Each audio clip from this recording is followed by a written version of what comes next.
आपके खून में क्या है। नहीं, हम जात नहीं पूछ रहे, हम खून के उस विज्ञान की बात कर रहे हैं जो अब सरकारों की लैब में सहेजा जा रहा है।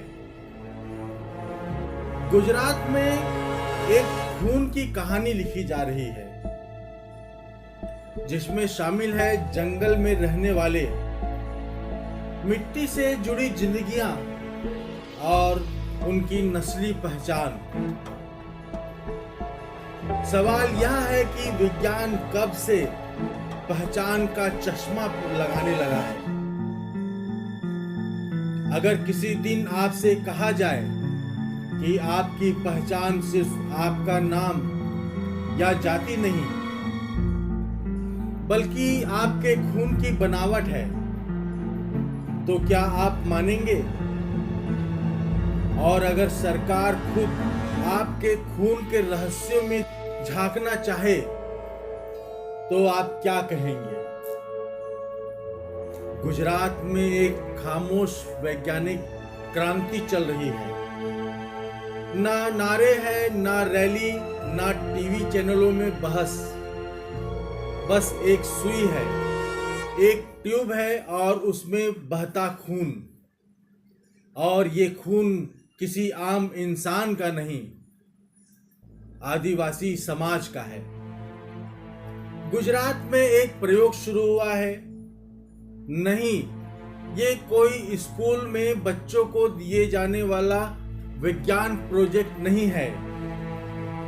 ये एक सरकारी प्रयोग है जिसके केंद्र में है आदिवासी और उनकी नस्ल। गुजरात सरकार ने 17 जिलों में फैले 20 से अधिक आदिवासी समुदायों से जैविक नमूने इकट्ठा करने की योजना बनाई है। और इसमें कोई आम डेटा नहीं होगा, बल्कि खून होगा जो आपके इतिहास को बोलेगा, आपकी जड़ों को उजागर करेगा। यानी एक ऐसा वैज्ञानिक नक्शा जो बताता है कि इन समुदायों के शरीर में क्या खास है, कौन सी बीमारियां उन्हें पीढ़ी दर पीढ़ी मिली है और क्या कुछ उन्हें बाकी समाज से अलग बनाता है। डीएनए अब केवल लैब में नहीं रह गया है, वह धीरे धीरे नीति का औजार बनता जा रहा है। जिस खून को अब तक सिर्फ जात पात के लिए बहाया जाता था, वही खून अब टेस्ट ट्यूब में है। सवाल है, ये अध्ययन आदिवासी कल्याण के लिए है या फिर किसी और रेफरेंस के लिए? इस परियोजना में बमचा, गरासिया भील, ढोली भील, चौधरी, कुंभी, गोंड, राठवा, बालवी जैसे समुदायों के लोग शामिल हैं। ये वो लोग हैं जिनकी पहचान जमीन, जंगल, भाषा और परंपरा से जुड़ी है, ना कि किसी सरकारी डेटा बैंक से। यहाँ तक कि अफ्रीकी मूल के सिद्दी समुदाय को भी इसमें शामिल किया गया है, जिसकी पहचान खुद इतिहास की सबसे अनकही कहानियों में दर्ज है। लेकिन अब सिद्दी भी फोल्डर नंबर 108 में दर्ज होंगे, फाइलों के अंदर जेनेटिक ट्रायो के रूप में। यानी माता, पिता और संतान, सबका खून, सबका डेटा। पहले इनके गीतों को लोक कला कहा गया, फिर उनके घरों को वन अधिनियम की फाइलों में समेटा गया। अब उनके खून को जीनोमिक डाटाबेस का हिस्सा बनाया जा रहा है। लेकिन ये विकास है या वर्गीकरण? आदिवासी विकास मंत्री कुबेर डिंडोर कहते हैं कि यह विज्ञान और परंपरा के बीच पुल है, लेकिन सवाल उठता है, क्या यह पुल है या फिर एक रेखा जो आदिवासियों को बाकी समाज से अलग करने की नई परिभाषा बनाएगी? यह कहना आसान है कि शोध स्वास्थ्य के लिए है, लेकिन जब नमूने सिर्फ 18 वर्ष के ऊपर के हैं और वो भी पूरी तरह स्वस्थ लोगों के लिए जाए, तो बीमारियों का इलाज कैसे होगा? सवाल तो ये भी है कि डेटा किसके पास रहेगा? ये वो समाज हैं जो नाचते हैं, गाते हैं, देवताओं को पत्थरों में बसाते हैं और अपने पूर्वजों को जंगल में महसूस करते हैं। अब उनके शरीर से निकाले गए खून में पूर्वजों की कहानियों की खोज हो रही है। इस परियोजना में जो आंकड़े आएंगे उससे बीमारियों का विश्लेषण होगा, जैसे कि किस समुदाय में किस बीमारी की संभावना ज्यादा है। क्या भविष्य में अस्पताल की रिसेप्शनिस्ट कहेगी, आप तो राठवा समुदाय से हैं, आपकी दवाई अलग होगी और आपके लिए बीमा का प्रीमियम भी थोड़ा ज्यादा महंगा पड़ेगा।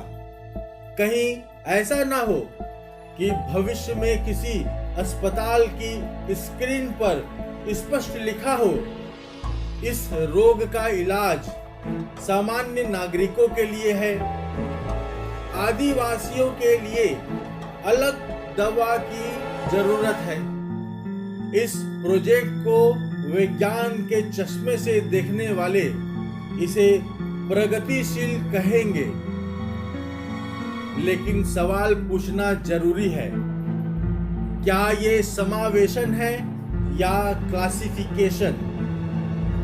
गुजरात बायोटेक्नोलॉजी रिसर्च सेंटर और विज्ञान व प्रौद्योगिकी विभाग इस पूरे डेटाबेस को बना रहे हैं।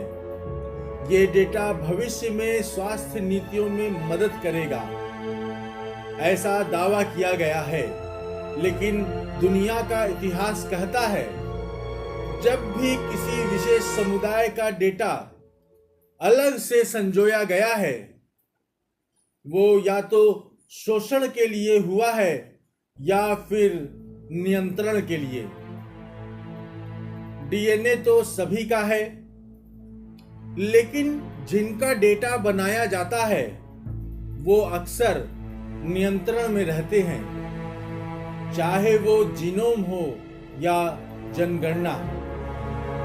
कहते हैं कि इस जीनोम प्रोजेक्ट में 50% महिलाओं की भागीदारी होगी, लेकिन जिन इलाकों में स्कूल और अस्पताल नहीं है, वहां क्या महिलाओं को सही मायने में जानकारी दी जा रही है? क्या ये भी वही सहमति है जो मूक है, अशिक्षित है और जिसे सहमति माना जाता है? परियोजना कहती है 50% महिलाओं की भागीदारी होगी, लेकिन सवाल है, क्या ये महिलाएं जानती है कि उनका खून किस मकसद से लिया जा रहा है? क्या सहमति सचमुच सहमति है या सिर्फ फॉर्म पर दस्तखत? जब शिक्षा, स्वास्थ्य और रोजगार तक सही से नहीं पहुंचता, वहां जीनोम मैपिंग पहुंच गई है। यह वैज्ञानिक तरक्की नहीं, राजनीतिक प्राथमिकता का नया नक्शा है। तो क्या आदिवासी समुदायों के लिए ये जीनोम परियोजना उम्मीद है? क्या ये वाकई स्वास्थ्य सुधार की दिशा में एक महत्वपूर्ण कदम है? जब किसी समाज का खून सरकार की फाइलों में हो और उनका जीवन जंगलों में, तब ये तय करना मुश्किल हो जाता है कि विज्ञान किसका है और प्रयोग किस पर हो रहा है। आपका खून, आपका डेटा, आपकी पहचान जब सरकार के पास जाता है तो आप क्या रह जाते हैं? एक कोड, एक नमूना, या फिर एक संभावित केस स्टडी। ये खून एक झील नहीं, एक नदी है जिसमें पीढ़ियों का इतिहास बहता है, लेकिन जब वो ट्यूब में बंद होता है तो वह मात्र डेटा पॉइंट बन जाता है। क्या आप जानते हैं आपके खून में क्या है? और क्या आपने कभी ये पूछा कि जो आपका खून लेकर गया वो किस लिए ले गया? ऐसी ही और खबर देखने के लिए चैनल को लाइक, शेयर और सब्सक्राइब करें ताकि अगली कहानी सबसे पहले आप तक पहुंचे। नमस्कार, मैं सचिन खुदसा।